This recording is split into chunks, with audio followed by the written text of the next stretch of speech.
आज की कहानी का नाम है आटे की चक्की। टन घंटी बजी। इंजन से जैसे भाप बाहर निकलती है, वैसे लड़के स्कूल से बाहर निकले।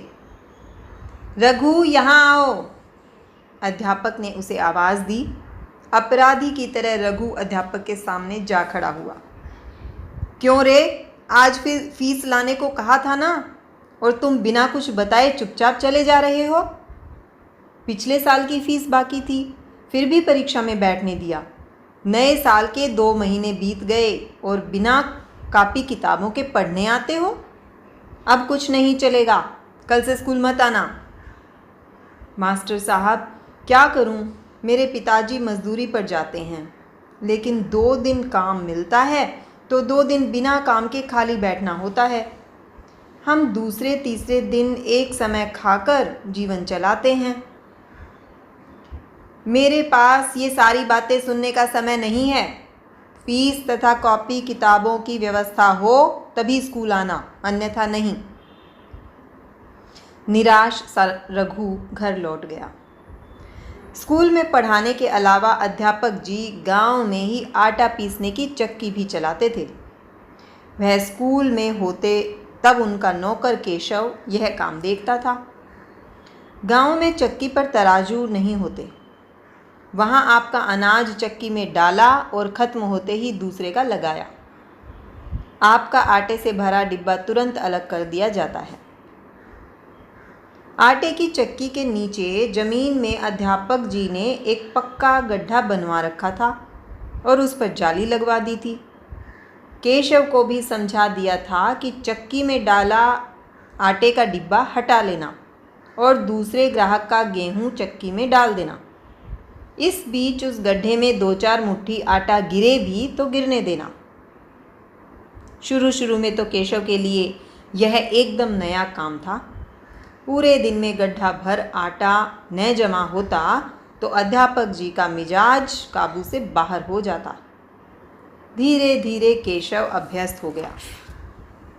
शाम को घर लौटकर रघु ने माता पिता से मास्टर जी की बात दोहरा दी। पिता ने कहा, कोई बात नहीं बेटे, तुम घर पर ही रहना, कल से स्कूल न जाना। घर पर रहकर यह क्या करेगा? माँ ने बीच में ही टोका। घर का काम करेगा, अपनी छोटी बहन की देखभाल करेगा, झाड़ू लगाएगा, कुएं से पानी लाएगा। अपना खुद का खेत होता तो मेरी सहायता करता या नहीं? रघु के स्कूल न जा पाने का उसके पिता को ज़रा भी दुख नहीं था। वह स्वयं कहाँ कभी स्कूल गया था। और एक ही सप्ताह में पिता ने गांव के फॉरेस्ट ऑफिसर के घर 9 साल के रघु को नौकरी पर लगा दिया। सुबह से शाम तक घर का छोटा बड़ा सारा कामकाज, 2 वक्त का खाना और 50 रुपये महीना। शाम की सफाई के बाद वह बच्चों के साथ खेल रहा था कि मालकिन बोली, अरे रघु, देखो इस डिब्बे में 4 किलो गेहूं है, इसे चक्की से पिसवा लाओ। डिब्बा बंद कर आदत के अनुसार 2-4 मुट्ठी अधिक गेहूं डालना वह नहीं भूला। सिर पर गेहूं का डिब्बा रखा और मालकिन की नन्ही बेटी किरण की उंगली पकड़कर रघु चक्की पर पहुंचा। वहां उस समय मास्टर साहब नहीं थे। इस बात से रघु खुश हुआ। उसने देखा कि माँ भी ज्वार पिसवाने आई थी वहाँ। माँ बेटे की आंखें मिली। अपनी ही तरह अंगुली पकड़े छोटी बच्ची और सिर पर गेहूं का डिब्बा लिए आए रघु को देख माँ की आंखों में आंसू आ गए। थोड़ी ही देर में माँ आटा लेकर चली गई। तभी रघु के कानों में मास्टर साहब की आवाज़ पड़ी, अरे रघु, तो तुम नौकरी पर लग गए हो? रघु का जवाब सुनने से पहले चक्की की बदली हुई आवाज़ सुनकर अध्यापक ने अपने नौकर से कहा, अरे केशव, सुनते हो या नहीं? चक्की में गेहूं डालो। अभ्यस्त हो गए केशव ने तुरंत डिब्बा खिसकाकर रघु को दिया। किरण को लेकर रघु चला गया। जाते हुए रघु को मास्टर जी देख रहे थे। तभी वहाँ रघु की उम्र का ही उनका अपना बेटा रमन आया। पिताजी देखिए ना, इस सवाल का जवाब नहीं आ रहा है।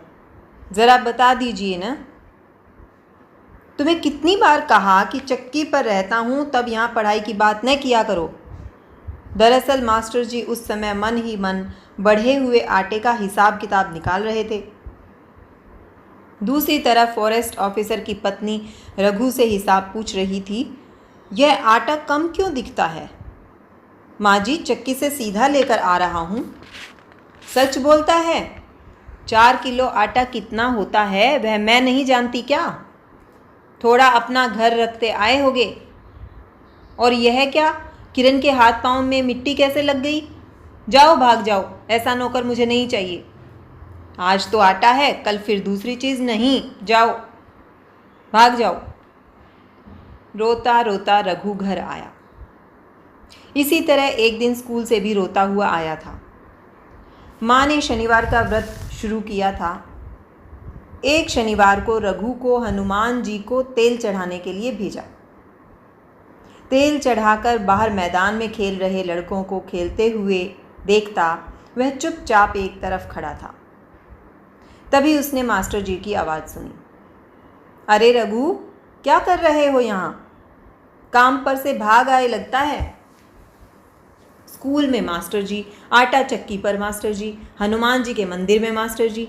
यह मास्टर जी तो सचमुच उसके पीछे हाथ धोकर पड़ गए हैं। उसने रुआंसे स्वर में जवाब दिया, नहीं मास्टर साहब, नौकरी छूट गई। क्यों, कुछ गड़बड़ किया होगा? नहीं साहब, आटा चोरी किया है। यह कहकर रघु रो पड़ा। तुमने आटा निकाला होगा? नहीं, चक्की से ही कम मिला था। मेरी माँ और पड़ोस की चाची भी कहती थी कि केशव आटा कम देता है। तो क्या कम आटे के कारण तुम्हारी नौकरी गई है?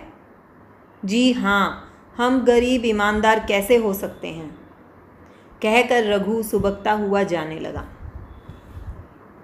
एकाएक जैसे किसी ने मास्टर जी को थप्पड़ मारा हो। उनका हृदय कराह उठा। उनके सामने उनकी ईमानदारी पर प्रश्न चिन्ह लग गया था। चलते चलते वह रुक गए। अरे रघु, यहाँ आओ। देखो, कल से स्कूल आना, फीस मैं माफ़ करवा दूंगा और अपने बेटे रमन की पुरानी किताबें तुम्हें दे दूंगा। मास्टर जी घर पहुँचे तब केशव आटे भरा डिब्बा लेकर घर में रख रहा था। अरे केशव, यह आटा तुम अपने घर ले जाओ और देखो वह गड्ढा बंद कर देना, जाली हटा देना, किसी का एक चुटकी आटा भी अब मत निकालना। जी हाँ, कहकर केशव चला गया। उसे आज भारी आश्चर्य हो रहा था। शनि देव का स्मरण कर मास्टर जी सो गए। उस रात अपने घर सो रहे रघु की तरह ही उन्हें भी गहरी नींद आई। तो बच्चों, ये कहानी यहाँ ख़त्म होती है। आपको ये कहानी सुनकर इससे क्या सीख मिलती है, ये सोचिए। धन्यवाद।